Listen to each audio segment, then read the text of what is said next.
Okay, in this video I'm going to be doing a couple of different things.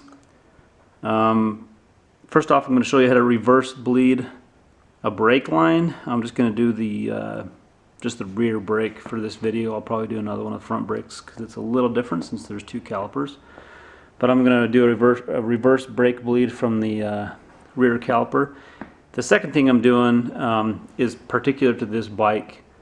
The master cylinder on this bike, this is an Aprilia Tuono, the second generation one. The master cylinder sits right down here, has a little heat shield, but it sits right down by the exhaust, and for whatever reason, there's multiple theories behind it, but basically you lose brake power almost completely. I don't even think my brake lever works at all on this bike. It only has 5,000 miles on it.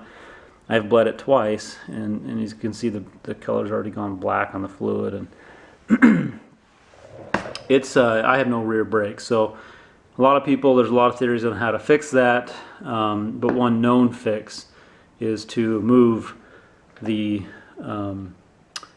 master cylinder to a different location. A lot of times they do this with different rear sets. So I've installed these aftermarket rear sets, and I've also put on a different rear master cylinder. This one has an integrated reservoir in it, so I can see how much fluid's in there right there, and I just need to attach the line. So this is a known fix that will fix the brake permanently. Once you bleed it, you won't have any problems other than regular maintenance. You can also use or reuse the original master cylinder just by moving it away from the current location, or at least changing the the orientation of it to that format. Fixes the issue. So kind of doing that at the same time as well as reverse bleeding the brake. So anyways, back to the actual reverse bleed. Basically on a normal bleed on a bike, especially when you're changing out certain components like the actual lines, like these are stainless steel braided lines. Some bikes come with rubber lines that don't give you as good a feel on the brake lever. So a lot of times people will buy those better lines and replace them, but when you do that, you have to bleed the entire brake line. And usually that involves getting all the air bubbles out of the system from the caliper and all the lines, basically getting all the bubbles up into and out of the reservoir. So you don't want any bubbles inside the lines, basically, because those bubbles compress and then you lose braking power. So if you've never done this before, usually they suggest you use a Mighty Vac or something, a little vacuum line that will actually help suck fluid through the system. You can actually suck fluid from, basically it would draw a vacuum from the caliper back, so it would draw fluid from the reservoir back.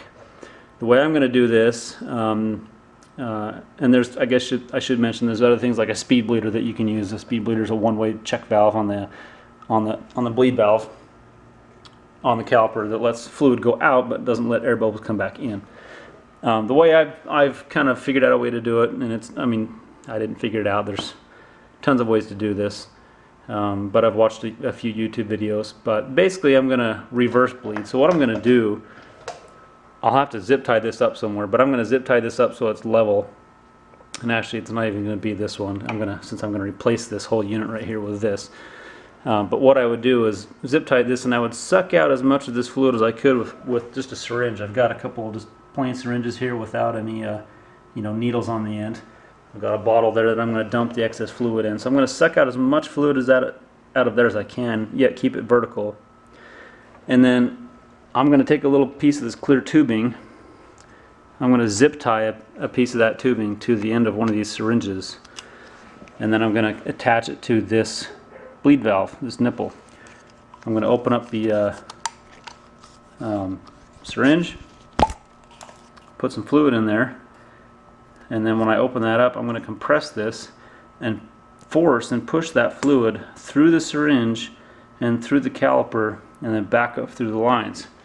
And it will fill the caliper reservoir, or not the caliper reservoir, but just the reservoir for the fluid back up.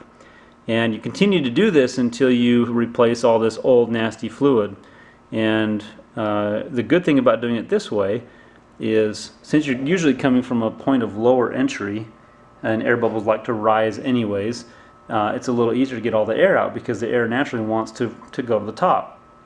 Whereas if you're trying to reverse, trying to bleed this from the reverse way, you're trying to actually get bubbles to go down in fluid all the way through. And you can do it that way, but I don't really think it's a full bleed, and it's just really hard. I mean, you can, once you get all the bubbles out, yes, you can get all the bubbles out, but you have to sit and pump the lever and crack the bleed, crack your bleed valve, and it's just time consuming, without a mighty vac or anything. But this way, even on a dry system, you can force the fluid up from the bottom and force it up through the lines, fill up your reservoir with fluid, and continue to suck fluid out. And another thing you can do, if you notice here, this is a standard .5 fluid, which is kind of a light brown in color when it's new. It doesn't look like this.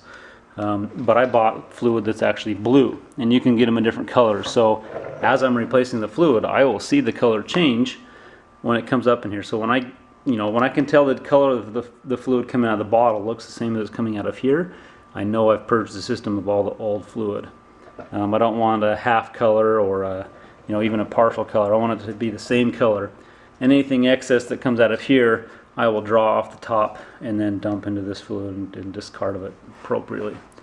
So my next steps here, I'm going to pull this line off. I'm going to drain some of the fluid out because I'm going to have to replace it anyways, but I'm going to fish that line back behind here, attached to the banjo bolt. That's called a banjo bolt, if you didn't know that.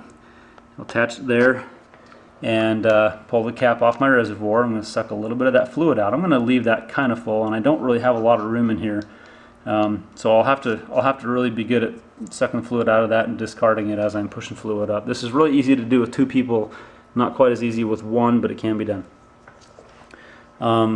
So I'll start doing that, and I'll have that bleed line on there as well. It's a little hard to take video while I'm doing that, so maybe I'll just show some pictures, but I think I've explained pretty much the procedure on it. A couple different syringes. Again, I'll have a hose attached here, and basically inject the fluid from the bottom and throw it up. So I'll get everything set up and do a little more video. Okay, I'm all set up and ready to start this reverse bleed process.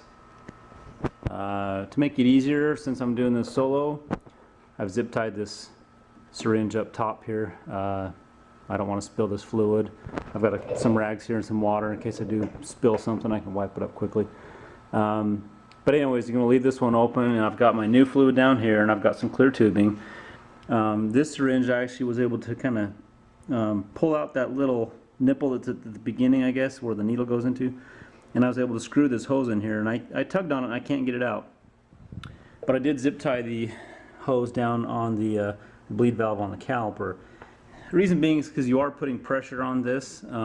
As long as it's open over here, it shouldn't be a lot, but you don't want this these lines coming off and spraying fluid everywhere. So I'm going to hold on to this tube while I'm pushing, and hopefully that one will stay there, and it should push fluid back up. So on this side, and getting back to more of the details of this specific bike, I have rerouted the brake line from coming down here. I've pulled it back up through here over the swing arm bracket, and then up the side here, if you can look behind, up the side of where the swing arm goes, and then up on top. And I had some other screws. I had these shorter screws holding this bracket on, or holding the master cylinder on, but I realized if I reuse the same screws that go on there with this one, and then I've drained that one as well, on that master cylinder, these screws actually fit in the back and acted like a little stop for this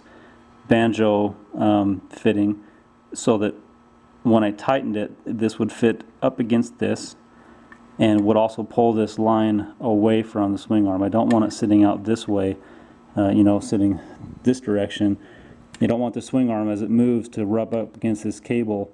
You could, wear a hole in that, and, well, it could be disastrous. So there's also a place back here, I believe, if I can find it. I might even find a place to zip tie this back in.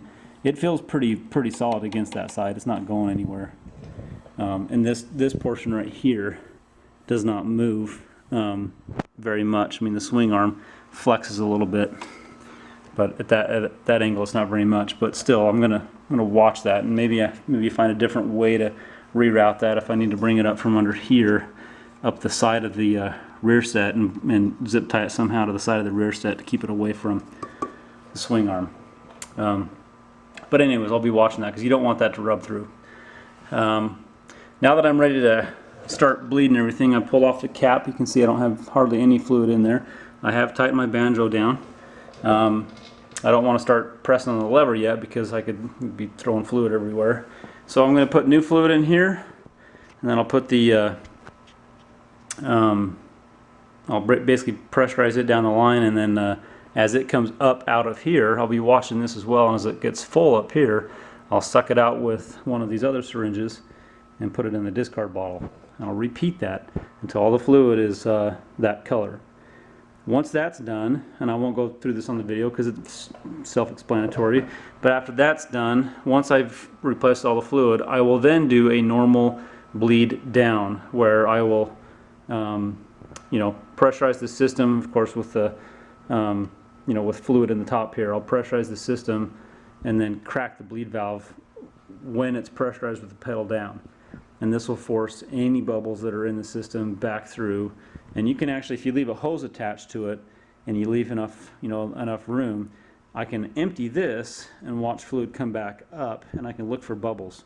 And if I do this 10, 15 times and I don't see any bubbles coming out of there, I know I've got a pretty good bleed, and I'm not going to have to worry about any bubbles in the system.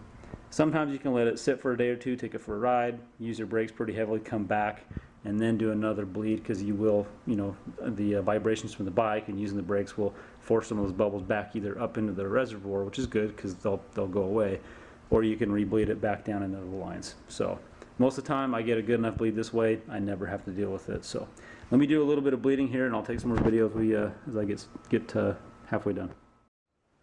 So if a picture's worth 1,000 words, how much is this video worth? Look how cool that color is. Sorry, I just had to show that. It's almost a little more purple color in person. It's a little more blue on the camera, but anyway, so I've got a big syringe down here just waiting.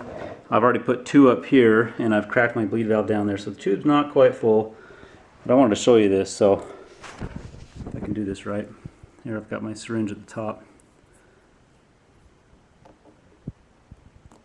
Really try not to spill this. So here I'm pushing the fluid down in.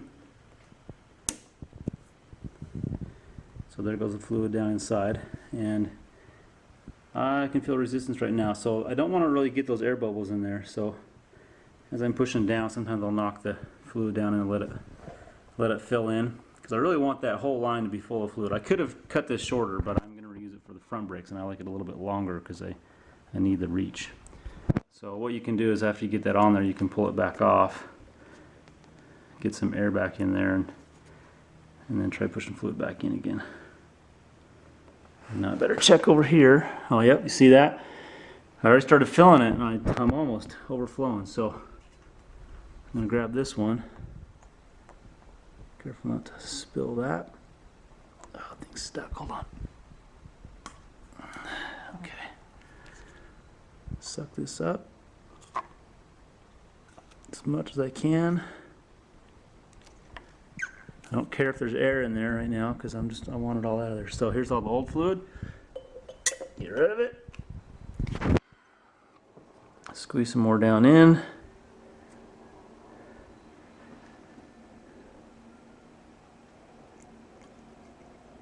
There, you see it coming out? All the bubbles.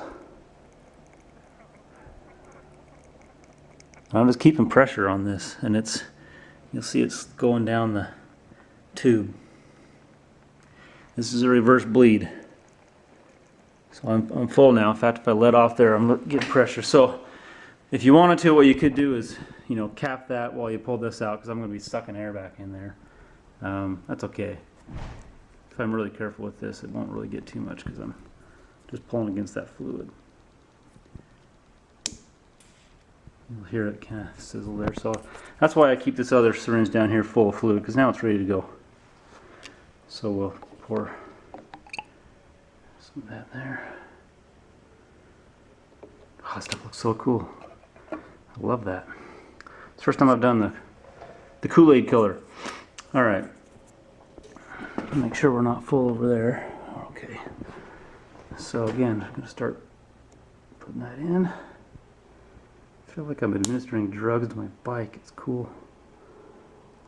Alright, so I'm gonna see how I'm backing off and putting fluid in there. See those air bubbles coming up? I'm getting that line full of fluid so I don't have any air in the line. Still, I'm watching over here, so I'll keep the camera on this side.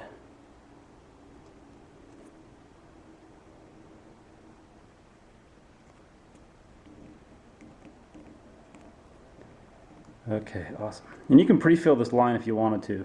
You know, if you could pre-fill that with fluid all the way before you hook everything up, but it's just easier doing it this way. So I'm going to pull this back off again because I want all the air out of there. Okay, let me fill that back up again. This should be all the fluid I need. I've used about 3 syringes of this so far. You'd probably end up using a little bit more than that, trying to bleed it completely dry. Yeah, I'm going to suck that out real quick.